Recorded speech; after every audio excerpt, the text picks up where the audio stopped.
ఉడలపాడు. నా పేరు కృష్ణమూర్తి గౌడ్. చెరువు యాలంకి వచ్చినాను. మాకు యాలం సరిపోలేదు, మాకు రేటు సరిపోలే. మేము అడిగిన దానికి మాకు సమాధానం చెప్పలే. 2 లక్షలు అంటే మాకు లాస్ వస్తుంది. మేము ఇవ్వగలిగితే 30,000 అయితే మేము దానికి ఇవ్వగలం. 20,000 30,000 అయితే ఇవ్వగలం. అది కూడా లాస్ వస్తుంది. అది కూడా ఎన్ని సంవత్సరాలు చెప్పినారు? 4 నెలలు. 4 నెలలు ఏం గిట్టది? నేను కాదు సార్, నీళ్ళు ఫుల్ నీళ్ళు ఉన్నాయి సార్. అవి నీళ్ళు తగ్గాలి కదా. నీళ్ళు తగ్గింది ఎట్టో చెప్పు. చేప పట్టాలంటే నీళ్ళు తగ్గాల్సిందే కదా.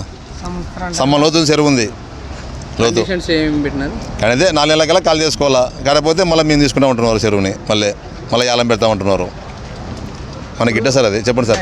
మీ గ్రామ పంచాయతీకే కదా వచ్చేది ఎక్కువ, అంటే వాళ్ళు ఎక్కువ రేట్ పెడితే 5 లక్షలు పెట్టావు. సరే, టెండర్ 5 లక్షలు అని చెప్పినారు. అంటే మీ గ్రామ పంచాయతీ డెవలప్మెంట్ కోసమే వాళ్ళు చెప్పారని అంటున్నారు. మరి ఇది మీకు ఎట్లా? మేము తింటేనే కదా నీకు గెలిచింది. పంచాయతీ కోసం మన చేతిలో డబ్బులు పెట్టలేం కదా సార్. మేము తింటేనే కదా మీకు గెలిచి సార్. మాకు లేనప్పుడు నీకు ఎందుకు సార్? మీ గవర్నమెంట్కి మాకు లేనప్పుడు నీకు ఇస్తాం. మా జోలు నుంచి కాల్ చేస్తాం. మీకు ఇవ్వలేము కదా. అంటే మీకు ఎట్లా నష్టం వస్తుంది? ఇది సరుకు నీళ్ళు సార్ మాకు సరుకు దొరకదు సార్. అది సరుకు దొరకదు. నీళ్ళు ఫుల్గా ఉన్నాయి. ఆ టైంకి సరుకు సార్ మాకు చేతికి రాదు. అది వస్తుంది. వల పట్టే మంచి వస్తే ఒక లారీ వస్తే వాళ్ళకి 20,000 ఇవ్వాలి.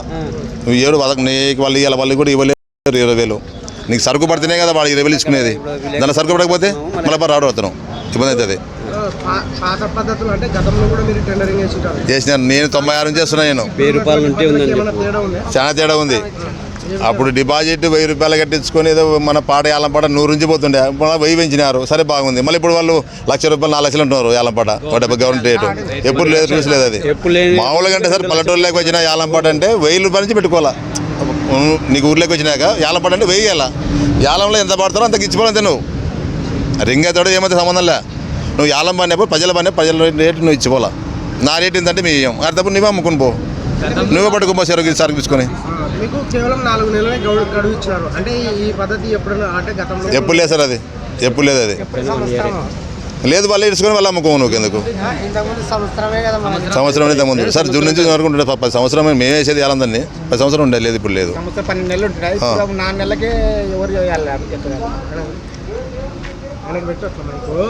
ఏం ఇంకా అయిపోయింది కదా. ఇంకేం సార్ అదే లాస్ అది లాస్ సార్. బాగా వస్తుంది. ఇప్పుడు మన జోలో డబ్బులు ఈ సమస్య ఇవ్వలేము కదా సార్. మనం ఇవ్వలేము కదా. ఇప్పుడు డెవలప్మెంట్ ఉండవు. మీ డబ్బులు తీసుకోండి. చాలా మంది ఏమనుకుంటారంటే ఈ గ్రామస్తులు మొత్తం అంతా కలిసి ఒక రోల్ ఏర్పడి ఈ టెండర్ తగ్గించుకుంటున్నారు. లేదు సార్. గతంలో నీళ్ళు అయిపోయి కూడా మనం మేము అడిగినాం సార్. అది కూడా సార్ 4 నెలలకి క్లీన్ చేస్తారని అడగ నీళ్ళు. ఇప్పుడు సరే మీరు ఇంకెట్టున్నాం కదా 4 నెలలకి యాలం వేసే వాళ్ళకి నీళ్లు తగ్గాల. నీళ్లు తగ్గితేనే వాళ్ళు చేసుకోవడానికి అవకాశం ఉంటుంది. వాళ్ళు నీళ్లు తగ్గలేనప్పుడు వాడు పాడుకొని ఏం చేస్తాడు? సచివాలయం కోసం, పంచాయతీ కోసం. అంటే పంచాయతీ నిధులు ఆల్రెడీ వస్తుంటాయి. ఈ డబ్బులు కోసమే పంచాయతీ ఉండదు కదా. రామచంద్ర గౌడ్, మాజీ ఉడుములపాడు మాజీ సాగునీటి సంఘం అధ్యక్షుడు.